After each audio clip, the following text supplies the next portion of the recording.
दोस्तों, कांग्रेस नेता राहुल गांधी ने अमेरिका में जाकर ऐसे ऐसे बयान दिए हैं जिससे देश की खूब बदनामी हुई है। इसलिए भारत देश के जिम्मेवार और अगर आप देश प्रेमी नागरिक हैं तो आज आपको हमारा ये विश्लेषण जरूर पूरा देखना चाहिए। पर उससे पहले अगर आप हमारे चैनल पर पहली बार आए हैं तो इसे सब्सक्राइब करके बेल आइकन को दबा दें ताकि इसी तरह की जानकारी आपको मिलती रहे। राहुल गांधी ने ये कहकर देश को बदनाम किया है कि भारत के नागरिकों को अपने धर्म के पालन की आज़ादी नहीं है। उन्होंने दावा किया है कि भारत में सिखों को पगड़ी पहनने और कड़ा पहनने के लिए भी संघर्ष करना पड़ रहा है। राहुल गांधी ने यह कहकर पूरे देश के सिस्टम पर सवाल उठाए हैं कि भारत में जो चुनाव हुए थे वे निष्पक्ष नहीं थे। राहुल गांधी ने यह कहकर देश को बदनाम किया है कि यहाँ 90% आबादी को उनका हक नहीं मिल रहा है। राहुल गांधी ने यह कहकर देश के उद्योगपतियों को बदनाम किया है कि भारत देश को सिर्फ 2 ही उद्योगपति चला रहे हैं। नरेंद्र मोदी को टारगेट करने के चक्कर में राहुल गांधी चीन की तारीफ भी कर देते हैं और कहते हैं कि चीन में रोजगार की कोई समस्या ही नहीं है। राहुल गांधी के इन बयानों को कांग्रेस और उनके समर्थक ये कहकर डिफेंड करते हैं कि राहुल गांधी तो मोदी सरकार की आलोचना करते हैं। नरेंद्र मोदी की आलोचना करना देश को बदनाम करना नहीं होता है। लेकिन राहुल गांधी और उनके लोग ये ही नहीं समझते हैं कि आलोचना करना या बदनाम करना दोनों में फर्क होता है। पर राहुल गांधी साफ साफ झूठ बोलकर देश को बदनाम कर रहे हैं। उन्हें शायद ये गलत फहमी है कि वे नरेंद्र मोदी को टारगेट कर रहे हैं, लेकिन ऐसा करने के चक्कर में वे देश की छवि को खराब कर रहे हैं। जैसे राहुल गांधी ने अमेरिका में बैठे बैठे ये दावा कर दिया कि भारत में तो सिखों को धार्मिक आजादी ही नहीं है और उन्हें पगड़ी पहनने और गुरुद्वारा जाने के लिए भी संघर्ष करना पड़ रहा है। पहले आप उनका ये बयान सुनिए, उसके बाद आपको हम बताएंगे कि राहुल गांधी के इस बयान पर देश के सिखों ने क्या करारा जवाब दिया है। Brother, yeah, with the turban. What's your name? Balinder Singh. Balinder Singh.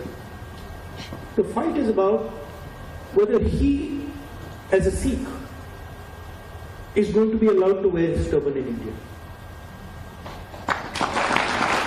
Or he, as a Sikh, is going to be allowed to wear a kada in India. Or he, as a Sikh, is going to be able to go to Gurdwara. That's what the fight is about. And not just for him. अब राहुल गांधी भारत में विपक्ष के नेता हैं और वे विदेशी धरती पर जो बोलते हैं लोग उन्हें सच मान लेते हैं। इसलिए राहुल गांधी को बहुत सोच समझकर बयान देने चाहिए, क्योंकि उनको सुनकर तो ऐसा ही लग रहा है वो लड़ाई लड़ रहे हैं कि सिख जो है पगड़ी पहन पाएगा कि नहीं, कड़ा पहन पाएगा कि नहीं, और सुनकर ऐसा ही लग रहा है कि सिख ये सब नहीं कर पा रहा।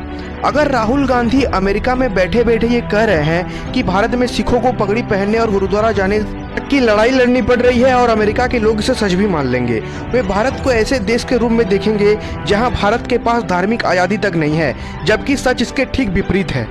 अब दोस्तों, शायद राहुल गांधी को ये पता नहीं है या फिर बताना नहीं चाहते कि इस देश में सिखों को कृपाण लेकर फ्लाइट में भी यात्रा करने की आज़ादी है। सिख पगड़ी पहनकर, कृपाण लेकर, कड़ा पहनकर कहीं भी आ जा सकते हैं, कोई भी रोक टोक नहीं है। जबकि सिखों को छोड़कर किसी भी और धर्म के व्यक्ति को कृपाण जैसा कोई भी धार्मिक चिन्ह अपने साथ फ्लाइट में ले जाने की इजाज़त नहीं है। यहाँ तक कि सिख 2 व्हीलर चलाने के समय पगड़ी पहनकर रहना चाहते हैं तो वे रह सकते हैं। इसके लिए उन्हें हेलमेट पहनने से छूट दी गई है। इस तरह की छूट किसी और धर्म के व्यक्ति को नहीं दी गई है, और ये सब इसलिए क्योंकि पगड़ी पहनना सिख धर्म का एक बहुत ही जरूरी रिवाज माना जाता है। इसी वजह से उनको ये धार्मिक मान्यता को देखते हुए उनको ये छूट दी गई है। अब ये सारी बात या तो राहुल गांधी जानते नहीं हैं या फिर जान करके विदेश में बैठकर भारत की सांप्रदायिकता पर सवाल उठाकर अपनी राजनीतिक रोटियां सेकने का प्रयास कर रहे हैं। पहले राहुल गांधी विदेश जाते थे तो मुसलमानों का नाम लेते थे कि मुसलमान प्रताड़ित हैं, पर अब राहुल गांधी मुसलमानों का नाम नहीं लेते, अब वे सिखों की बात करते हैं। ऐसा इसलिए क्योंकि हरियाणा में चुनाव है, किसान आंदोलन फिर से शुरू होने की बात हो रही है, तो राहुल गांधी को लगता होगा कि सिखों को लेकर सरकार के खिलाफ बोलेंगे तो माहौल बनेगा। पर यह सीधे सीधे झूठ की राजनीति है, क्योंकि कोई नहीं कह सकता कि सिख प्रताड़ित है, क्योंकि खुद सिख समाज राहुल गांधी को जवाब दे रहा है। क्योंकि सच तो ये है कि सिख समुदाय का खुद पीएम नरेंद्र मोदी कितना सम्मान करते रहे हैं। वक्त वक्त पर वे सिख समुदाय से मिलते रहे हैं, गुरुद्वारे जाते रहे हैं, ये सबने देखा है। पीएम मोदी ने अपने कैबिनेट में भी 2 सिखों को जगह दी है, केंद्रीय मंत्री हरदीप सिंह पुरी और अवनीत सिंह बिट्टू। पिछले 10 सालों में मोदी सरकार ने सिख समुदाय के लिए क्या क्या कदम उठाए हैं आपको याद दिलाता हूँ। पाकिस्तान से दुश्मनी होने के बावजूद करतारपुर कॉरिडोर को खुलवाया गया। अफगानिस्तान में फंसे सिखों को पूरी हिफाजत के साथ भारत देश लेकर आए। अफगानिस्तान से पवित्र गुरु ग्रंथ साहिब के 3 स्वरूपों को सुरक्षित लाया गया। गुरु गोविंद सिंह के छोटे साहबजादों की शहादत को याद रखते हुए 26 दिसंबर को वीर बाल दिवस के रूप में घोषित किया गया। सिख धर्म हो या अन्य धर्म, पीएम मोदी ने हमेशा से ही सब धर्मों के प्रति अपना आदर और सम्मान जताया है। इसलिए राहुल गांधी को समझना होगा कि देश और राजनीति दोनों अलग अलग विषय हैं, दोनों पर बयानबाजी बहुत ही सोच समझकर करनी चाहिए। तो इसी के साथ दोस्तों अपना ढेर सारा ख्याल रखें, और अगर आपने अभी तक हमारे चैनल को सब्सक्राइब और वीडियो को लाइक नहीं किया है तो जरूर कर दें, ताकि इसी तरह की वीडियो आपको मिलती रहे।